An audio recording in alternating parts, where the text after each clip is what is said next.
కోడి తూట్లమ్మ తల్లి పలుకు ఎన్నగూడెం గంగారమ్మ తల్లి పలుకు ముచ్చారమ్మ తల్లి పలుకు కొండదేవర పలుకు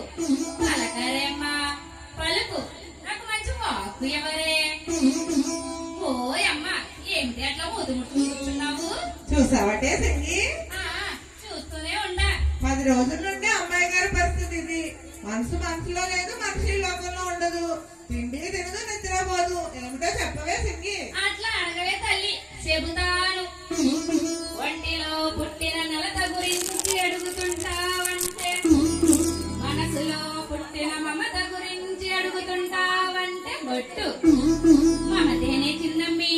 ఆ మమతేనే మమత ఏమిటే ఆ మమత ఇనుకోవే కూనా వివరము చెప్పేదా జరిగేది అంతా ముందుగా చెప్పేదా వ్యాధన్నది నీకు లేనే లేదు మనసుకు పట్టిన ప్రేమ జబ్బు శృంగారవనమున చూసిన పురుషుడు నీ మనసపుడే దోచినాడు 6 అడుగుల అందమైన వాడు నిన్నే తోడగ వచ్చినాడు ముల్లోకాలకు నారాయణుడు నీతో పరిణయమే కోరినాడు రాలుగాయి పిల్ల నీవు రాళ్ళతో కొట్టించి పంపినావు నీ వలనే అతను బాధపడుచు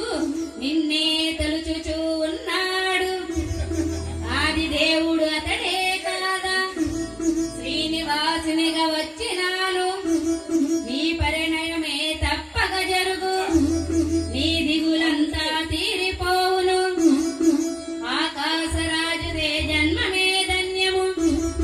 ధరణీ దేవిదే పుణ్యఫలము నిక్కముగా నిజమే చెబుతా చెప్పిన వాక్కు తప్పదు ఎప్పుడు నీకు దైవ బలమున్నది నరులెట్టు పడితే నీకేమి కాదు నీ మనము ఓయమ్మ మాట్లాడక మన ఒప్పుకోవే తల్లి ఏమిటే నీవనేది ఎవరో దాటిపోయేవాడికి ఇచ్చి పెళ్లి చేయమంటావా గుడిపెట్టు కొబ్బరానికి ముడి పెడతావా పాసాలు నెల్లు కల్లెర్ర చేసి కష్టగుట్టన్న సాగర కార్యాలు కాకుండా పోయే తల్లి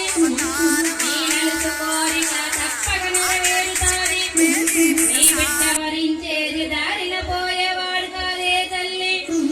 దొరలకే దొరవాడు దొరకని వాడు ముల్లోకాలకు నారాయణుడే తల్లి ఇప్పుడొక సత్యము చెబుతా వినుడి ఇంకొక గడియ తదుపరి చుటకు యోగిని మాత ఒకరు వచ్చి పెండ్లి ముచ్చట్లాడెదరు అరమరలేక సరియనుడి అంతా శుభమే జరుగును నా వాక్కు ఎప్పుడు తప్పదే తల్లి ఈ వాక్కు నాది కదే తల్లి అంబ పలికిస్తుంది మీ పెళ్ళైన తదుపరి మరలా వచ్చేదను నాకు ఒక పట్టు చీర ఒక పట్టు రవిక పెట్టించవే తల్లి మీరు మీ రాజ్యము చల్లంగుండాలే తల్లి మీ చింతలన్నీ తీరిపోనే తల్లి నన్ను కనుమగా పంపండే తల్లి పోయి వచ్చేదనే తల్లి పద్మ నేను శ్రీనివాసుని వచ్చాను